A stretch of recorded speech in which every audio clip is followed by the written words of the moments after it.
My parents forced me to donate a kidney to my golden child brother when I was 16. They didn't even tell me until the morning of surgery. He never thanked me, and they never mentioned it again. He destroyed that kidney with alcohol. Now he needs my other one, and my parents are threatening to sue me if I refuse. My mother's lawyer sent the letter on a Wednesday morning. I was at my desk at the insurance company where I worked as an actuary, calculating risk probabilities for life insurance policies, when my phone buzzed with an email from a law firm I didn't recognize, Stevens and Gray, attorneys at law. The subject line read, quote, My hands went cold as I opened it. The letter was formal, dense with legal language, but the meaning was clear. My parents were threatening to sue me for, quote, one son, if I didn't agree to donate my remaining kidney to my brother Caleb within 30 days. They were claiming that because I'd donated once before, I had established a quote two that created a legal and moral obligation to continue. They cited emotional distress, potential wrongful death if Caleb died, and even suggested they might pursue criminal charges for negligence or abandonment. The letter ended with a phone number and a demand that I contact their attorney immediately to quote 3. I read it 3 times, my vision tunneling, my breath coming short and sharp. Caleb needed another kidney, the one I'd given him when I was 16. The one they'd taken from me without warning, without consent, without even telling me what was happening until the morning of the surgery, was failing. And they wanted the other one, my last kidney, the only thing keeping me alive. I closed my laptop and walked to the bathroom, locked myself in a stall, and threw up. Then I sat on the floor, my back against the cold tile wall, and let myself remember what I'd spent 12 years trying to forget. I was 16 years old, a junior in high school, when my parents woke me at 5 in the morning and told me to get dressed. We're going to the hospital, my father said, his voice flat and brooking no argument. There's been an emergency. Caleb needs surgery. Caleb was my older brother by 2 years, the golden child who could do no wrong in our parents' eyes. He was athletic where I was bookish, charismatic where I was quiet, naturally gifted at everything while I had to work twice as hard for half the recognition. Our parents had always made it clear who they valued more, but I didn't hate him for it. I just accepted it as the way things were. What happened? I asked, still groggy, pulling on jeans and a t-shirt. Is he okay? Get in the car, my mother said. We'll explain on the way.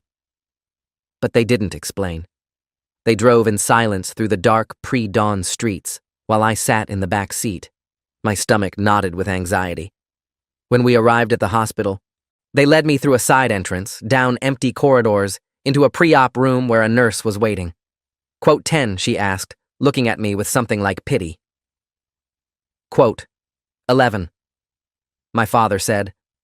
Quote 12. That was when I understood.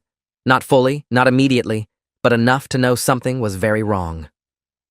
Quote 13, I repeated. Quote 14.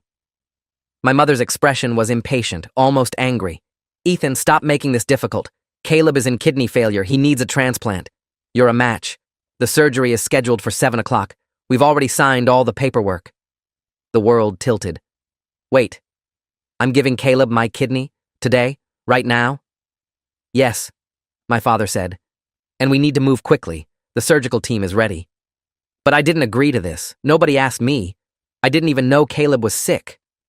My voice was rising, panic overtaking confusion. Why didn't you tell me?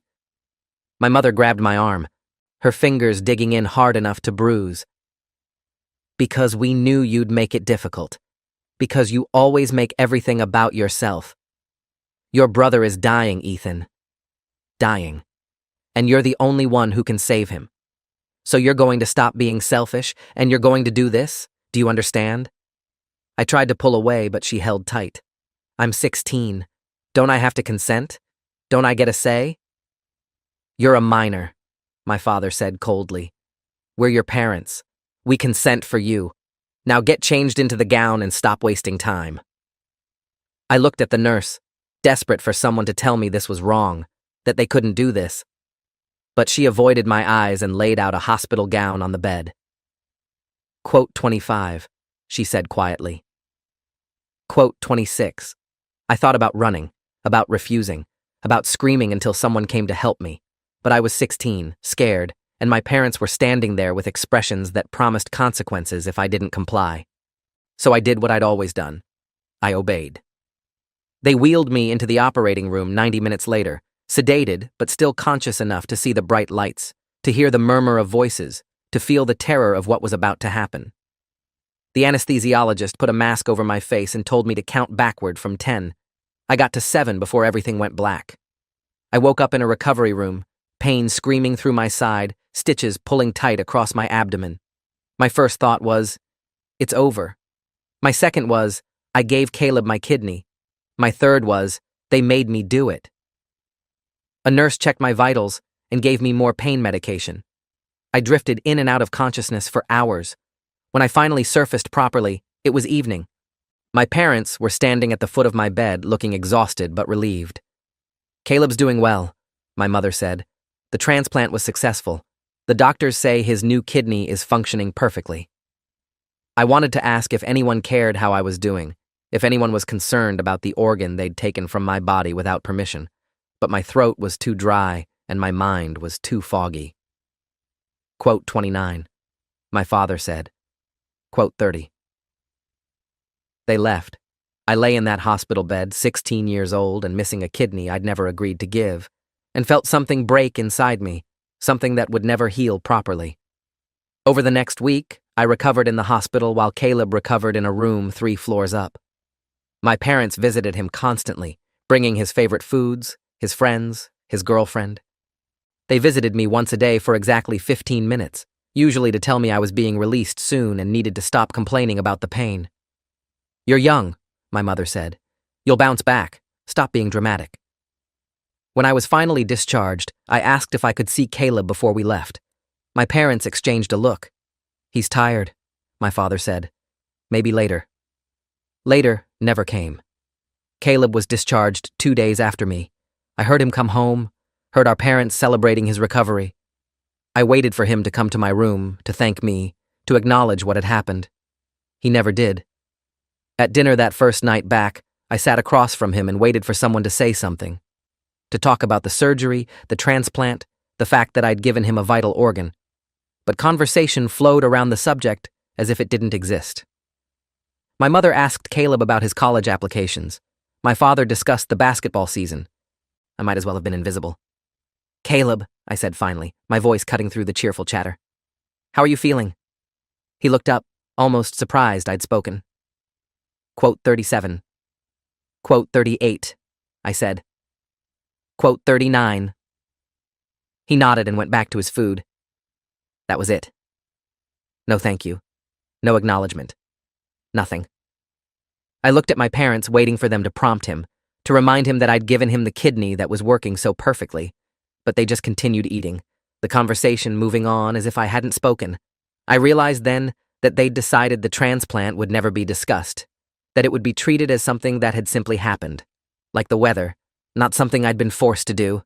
It was their way of avoiding guilt, of erasing the violence of what they'd done to me. Over the next 2 years, I lived in that house, bearing the scar across my abdomen like a brand. No one ever mentioned it. Caleb went off to college, partied his way through freshman year, came home drunk half the times I saw him. He was living the life our parents had always envisioned for him, funded by their money and their endless forgiveness of his failures. Meanwhile, I kept my head down, worked 2 part-time jobs, saved every dollar. The day I turned 18, I moved out. I got a tiny studio apartment across town, finished high school, put myself through college with scholarships and loans and night shifts at a warehouse. I changed my phone number and didn't give it to my parents. I built a life they weren't part of. For 12 years, I barely spoke to them. Occasional texts on holidays, obligatory responses that kept them from showing up at my door, but maintained just enough contact that I could tell myself I hadn't completely severed ties. I told myself I'd moved on, that I'd healed, that what happened when I was 16 didn't define me, but the scar was still there. And now, sitting on that bathroom floor at my office, holding a letter threatening to sue me for my remaining kidney, I understood that I'd been lying to myself. I hadn't moved on. I'd just been waiting for the next trauma. I pulled myself together, went back to my desk, and called the number on the letter. A receptionist answered. Quote 40, quote 41, quote 42. A man's voice came on the line, smooth and professional. This is Gerald Stevens. Am I speaking with Ethan Carver? Yes. Mr. Carver, thank you for calling so promptly. I represent your parents, Richard and Diane Carver, in a matter of urgent family medical necessity. I assume you've read our letter? I read it, and the answer is no, I'm not donating my kidney. There was a pause. Then, Mr. Carver, I don't think you understand the severity of the situation. Your brother is in end-stage renal failure. He's on dialysis 3 times a week. He's at the top of the transplant list, but compatible kidneys are extremely rare. You're a perfect match, Abao. You've already proven that. Without your donation, your brother will die within months, possibly weeks. Your refusal to help puts you in an extremely difficult legal position. My refusal to let someone take my last kidney puts me in a difficult legal position? I kept my voice flat. That's an interesting interpretation of bodily autonomy. Under certain circumstances, family members can be compelled to provide life-saving medical assistance. This is especially true when there's precedent, when you've donated before. You've established a pattern of care. I didn't establish anything. I was 16. I was coerced. They didn't even tell me what was happening until the morning of the surgery. Another pause. Are you claiming your parents forced you to donate against your will? Yes. That's exactly what I'm claiming. Do you have documentation of this? Medical records indicating you were forced? Any evidence of coercion? I didn't. I'd been a terrified 16-year-old. I'd signed whatever they'd put in front of me under my parents' pressure. The consent forms almost certainly showed my signature, obtained under duress, but legally binding. Quote 55, I said. Quote 56. Quote 50C7. Gerald's tone shifted, becoming harder. Mr. Carver, let me be blunt. Your parents are prepared to pursue this aggressively. They'll sue for wrongful death if your brother dies without your kidney. They'll testify that you promised to help him, that you owe him for all the support they've provided you over the years. They'll make your refusal public.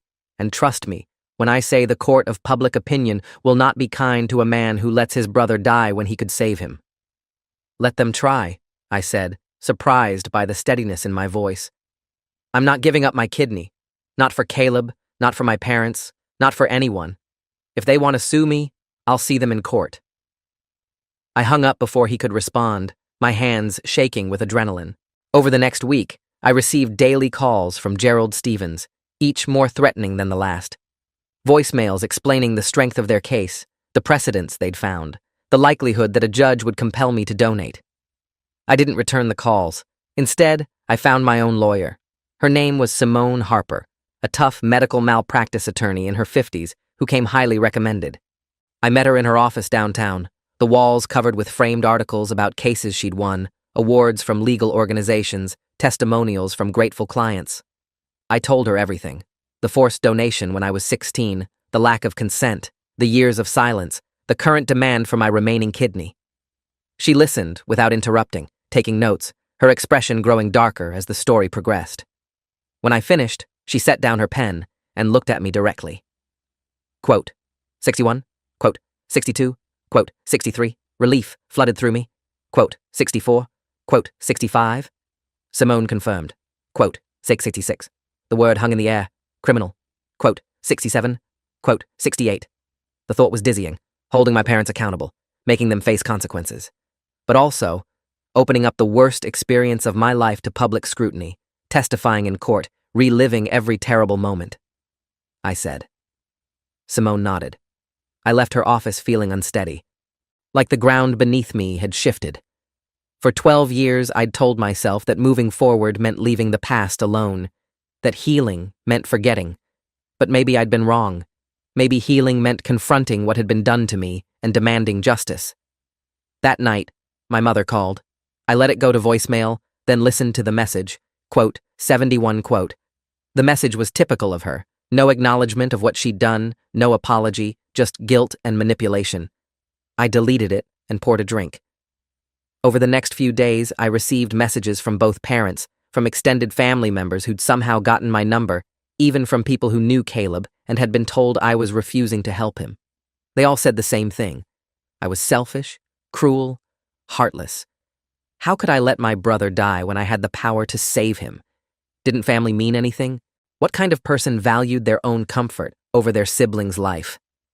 The messages piled up, each one a small knife twisting in my gut. I started to doubt myself. Maybe I was being selfish. Maybe I should just donate the kidney and be done with it.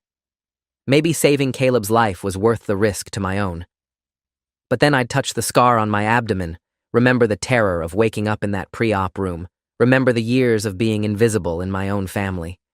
And I'd remember I didn't owe them anything, not after what they'd done. 2 weeks after receiving the initial letter, I got a call from an unknown number. Against my better judgment, I answered. Ethan? The voice was hoarse, weak. Caleb's voice. Quote, 73. I almost did, but something made me wait. Quote, 74 quote, 75. The apology was so unexpected I couldn't process it. Okay, I said finally. Why are you calling? Because I don't want your kidney. His voice cracked. I told Mom and Dad I didn't want it, that I wouldn't accept it even if you agreed. But they won't listen. They're acting like I'm 12 years old and they can make my medical decisions for me. I'm 30 years old and they're treating me like a child. Then tell them to back off. Tell them to drop the lawsuit.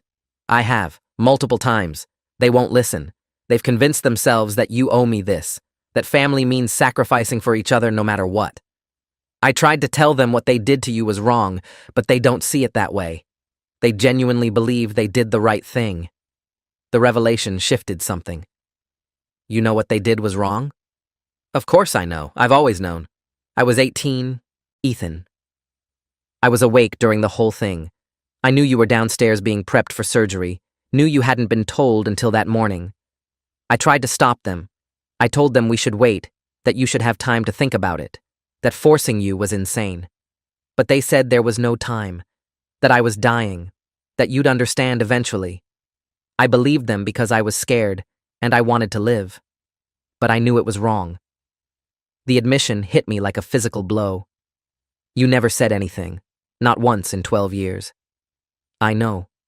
His voice was thick with shame. I told myself I was respecting your privacy, letting you move on, but really I was just being a coward. I didn't want to face what I'd let them do to you. It was easier to pretend it never happened. We were both silent. Finally, I said, "Why are you telling me this now?" "Because you deserve to know the truth, and because I'm dying, and I don't want to die with this hanging over us. I want you to know that I don't expect anything from you. I don't want your kidney. I don't want you to sacrifice yourself for me again. What our parents did was unforgivable.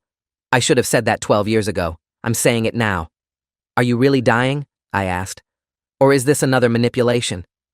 "I'm really dying. End-stage renal failure. The kidney you gave me lasted about 8 years, then I destroyed it with alcohol. That's on me. I was depressed, self-medicating, spiraling. I've been sober for 2 years now, but the damage was done. I'm on the transplant list, but my blood type is rare, and the chances of finding a match in time are low. So yeah, I'm probably dying. But I've made my peace with it. I just wanted to make peace with you first." I didn't know what to say. Part of me wanted to believe him. Part of me thought this might be an elaborate manipulation, a new tactic to get me to donate. I said. He coughed, a wet, rattling sound. Quote 96. He hung up before I could respond. I sat, holding the phone, my mind spinning. Caleb didn't want my kidney.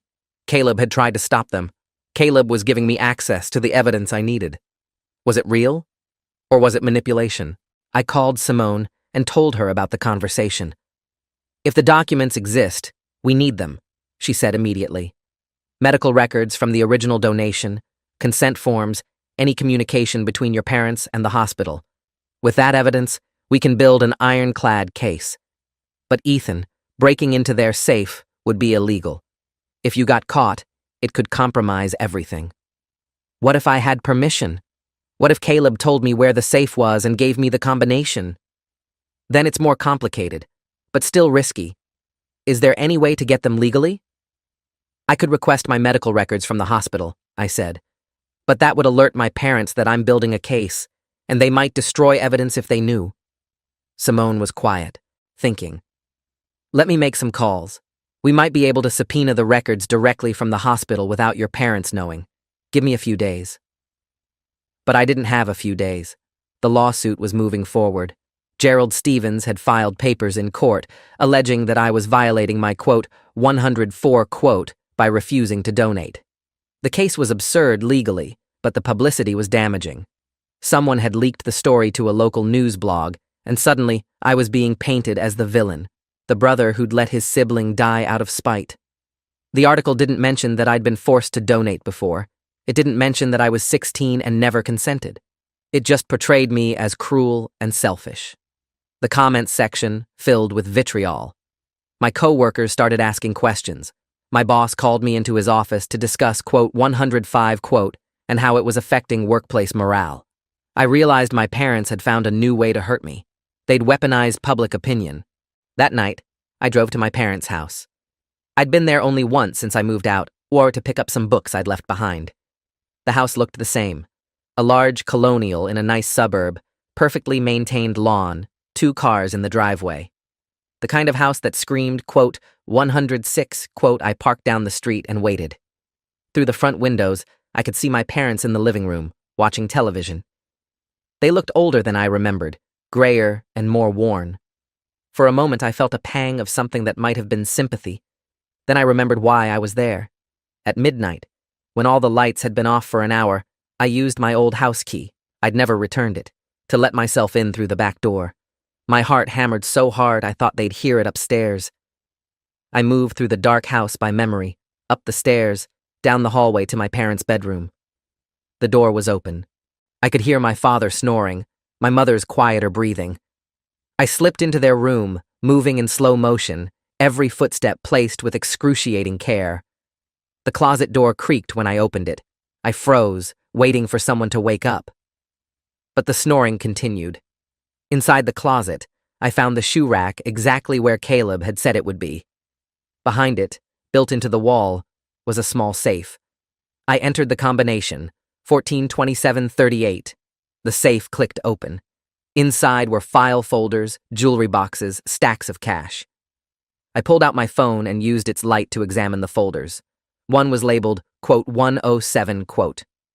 My hands shook as I opened it. Inside were documents from the kidney donation, consent forms with my forged signature, medical records detailing the transplant, insurance claims, billing statements. There was also a letter from the hospital's ethics committee, dated 3 days after the surgery. I read it by the light of my phone, my blood running cold. The letter stated that the hospital had opened an investigation into the circumstances of my donation after a nurse had filed a complaint. She'd noted that I'd appeared confused and coerced during pre-op, that I'd asked questions suggesting I hadn't been informed about the surgery until that morning. The ethics committee had interviewed my parents, who'd insisted I'd been fully informed and had consented enthusiastically. They'd interviewed me, too. I vaguely remembered a woman coming to my hospital room, asking questions I'd been too drugged and traumatized to answer properly. The committee had concluded that, while the situation was concerning, there wasn't sufficient evidence to suggest coercion. The donation had proceeded, the case had been closed, and the hospital had moved on. But the letter's existence meant someone had known, someone had questioned what happened, and my parents had lied to protect themselves. I took photos of every document, then closed the safe and crept back downstairs. I was almost to the back door when a light flicked on in the kitchen. "Ethan?" My mother stood in the doorway, wearing a bathrobe, her face a mix of shock and anger. "What are you doing in our house?"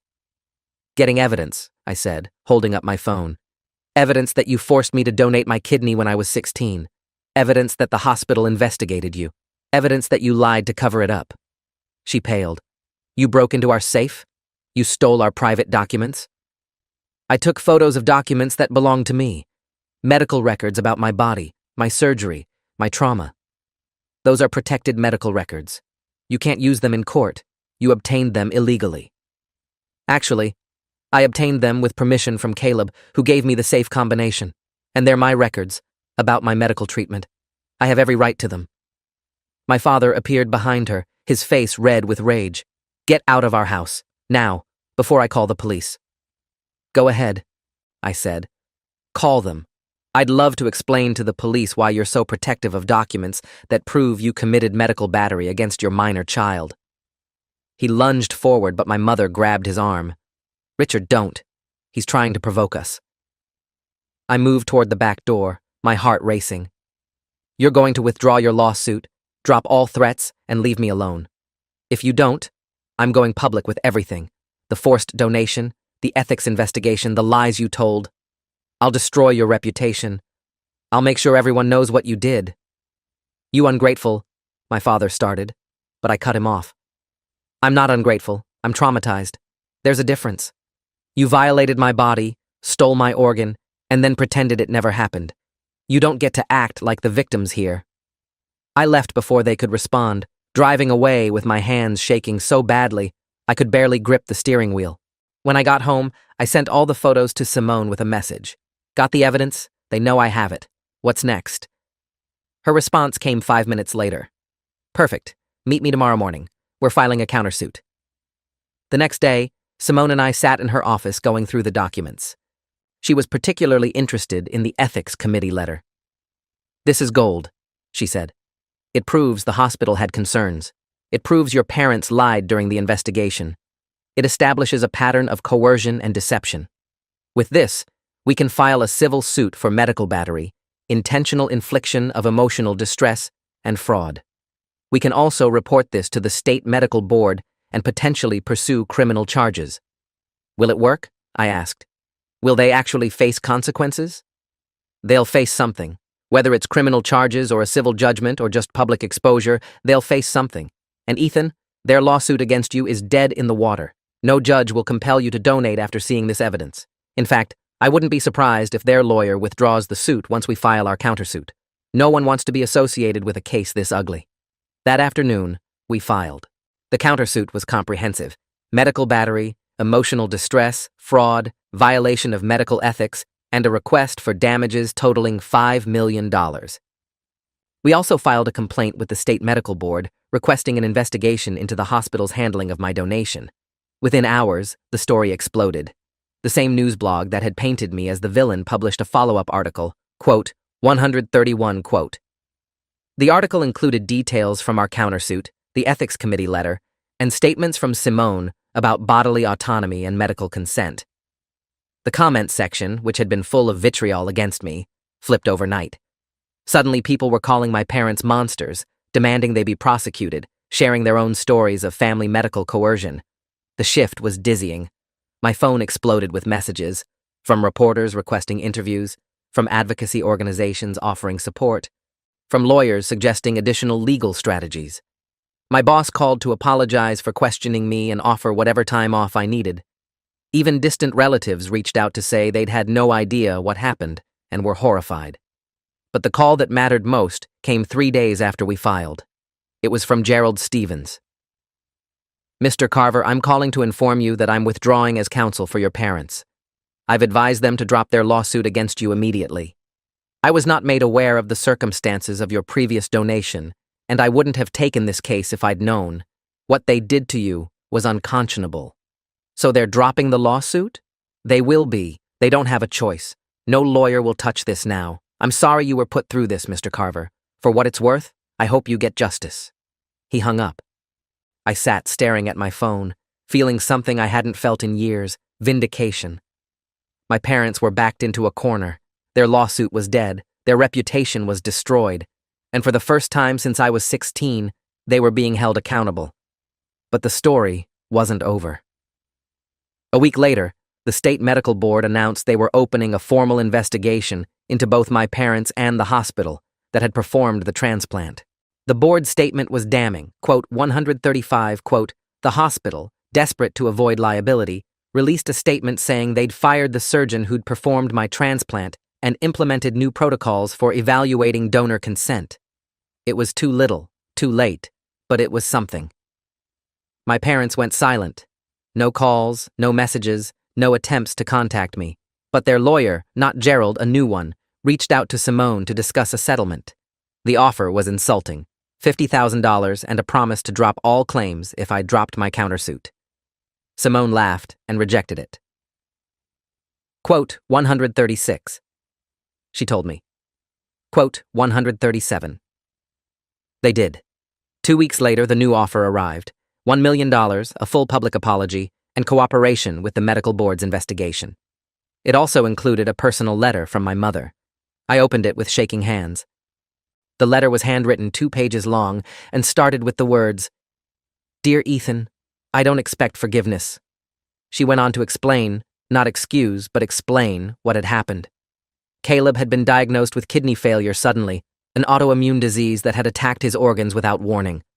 The doctors had said he needed a transplant within weeks or he'd die.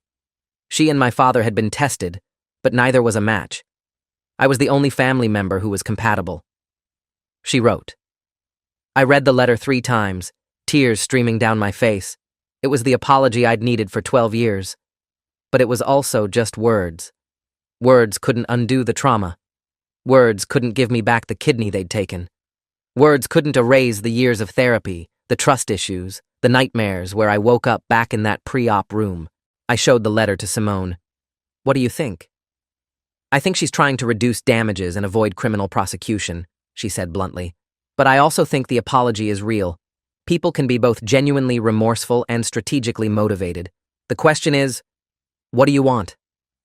I thought about it for a long time. What did I want? Revenge? Justice? Money? Healing? I want them to face consequences, I said finally. But I don't want to spend the next 2 years in court. I want to move on with my life. Simone nodded. Then we negotiate. But we negotiate from a position of strength. We get you what you deserve. The final settlement took 6 weeks to negotiate. In the end, my parents paid $2 million, $1 million from them, $1 million from their homeowner's insurance. After we argued the trauma occurred in their home, they issued a public apology, admitting what they'd done and acknowledging the harm. They agreed to cooperate fully with the medical board's investigation. They agreed to cover all my therapy costs for life, and they agreed to stay away from me unless I initiated contact. The settlement was approved by a judge who took the unusual step of addressing my parents directly from the bench. Quote, 147 quote. The judge's words were quoted in every news article about the case. My parents became cautionary examples, their names synonymous with medical coercion and parental overreach. They lost friends, status, respect. My father retired early from his law practice. My mother stopped attending her social clubs. They became invisible in the community that had once celebrated them. I felt no satisfaction in their downfall, just exhaustion and relief, and the beginning of something that might eventually become peace. 6 months after the settlement, I received a call from the hospital where Caleb was being treated. He'd been moved to hospice. He was dying. They wanted to know if I'd like to visit. I thought about saying no, thought about letting him die the way he'd let me suffer, ignored and alone. But I remembered his phone call, his apology, his admission that what our parents did was wrong. I remembered that he'd given me the safe combination that made everything possible. So I went. Caleb was in a private room overlooking a garden. He looked skeletal, his skin yellow, his eyes sunken. But when he saw me, he smiled. You came. I sat in the chair beside his bed. Yeah, I came. Did you get your settlement? I did. $2 million, public apology, the whole thing. Good. That's good. They deserve to pay. I'm glad you made them. We sat in silence. Finally, I said, I'm sorry you're dying. He laughed, a weak, rattling sound. Don't be. I did this to myself. The drinking, the self-destruction. I had the gift you gave me and I destroyed it. That's on me. But Ethan, I want you to know. I'm grateful. For the kidney you gave me. It gave me 12 more years. 12 years I used badly, but still. 12 years I wouldn't have had. Thank you. You're welcome, I said, surprised to find I meant it. There's something else you should know, Caleb said. About why Mom and Dad were so desperate for you to donate again. It wasn't just about saving me. It was about assuaging their guilt. They convinced themselves that if you donated willingly this time, it would somehow erase what they'd done before. If you chose to give me a kidney, it meant the first time was okay. That's why they pushed so hard. They needed you to validate their choice. The revelation was clarifying. So they wanted my kidney to make themselves feel better? Yeah, and when you refused, it forced them to face what they'd really done. That you'd never consented. That they'd violated you. That's why they fought so hard. They couldn't handle the truth. I thought about this. about how much damage people could do trying to avoid guilt, how my parents had been willing to destroy me rather than confront their own conscience. I forgive them, I said, surprising myself, not because they deserve it, but because I need to let it go. Caleb squeezed my hand weakly. You're a better person than any of us. He died 3 days later. I attended the funeral, standing at the back of the church, watching my parents grieve. They looked broken, aged by loss and shame. Part of me felt sorry for them, but mostly I felt free. Because Caleb's death wasn't my responsibility. Because I'd set boundaries and they'd held. Because I'd survived my family's attempt to sacrifice me and come out the other side whole. After the funeral, my mother approached me hesitantly. Thank you for coming, and for visiting him. It meant a lot. I didn't do it for you, I said. I know. But still. Thank you. She paused, tears streaming down her face. I know I have no right to ask. But someday, when you're ready, I'd like to try to build a relationship with you. A real one. Based on respect and boundaries and actual love, not obligation. I understand if that's never possible. But if it is, I'd like to try. I looked at this woman who'd given birth to me, who'd raised me, who'd violated me in the worst possible way, who'd finally, belatedly, acknowledged what she'd done. I said. She nodded. Quote 169. I walked away from her, from the funeral, from the family that had nearly destroyed me. I got in my car and drove to the lake where I'd gone as a kid, before everything fell apart. I sat on the shore and felt the sun on my face and the breeze in my hair. I was alive. I was whole. I had both my kidneys and my autonomy and my future. And that was enough. 5 years later, I remarried bro. My first marriage had been destroyed by my inability to trust, my trauma manifesting as walls I couldn't lower. But therapy helped. Time helped. Justice helped. My new wife, Lauren, was a nurse who understood medical trauma, who never pushed, who let me set the pace. We had a daughter we named Grace, and when she was born, I looked at her tiny, perfect body and promised I'd never treat her as anything but fully human, fully autonomous, fully worthy of respect. My mother sent gifts on Grace's birthday, cards on holidays. I didn't respond, but I didn't throw them away either. Maybe someday I'd let her meet her granddaughter. Maybe not. The choice was mine, and mine alone. That was what freedom looked like. Years dissolved into a life rebuilt from trauma into something resembling peace. I never spoke to my father again. He died of a heart attack 2 years after Caleb, and I didn't attend his funeral. But I eventually, slowly, began supervised visits with my mother at a therapist's office. She was different now, humbled by consequences, genuinely trying to understand what she'd done. Our relationship would never be what it should have been, but it was something. And sometimes, something was enough.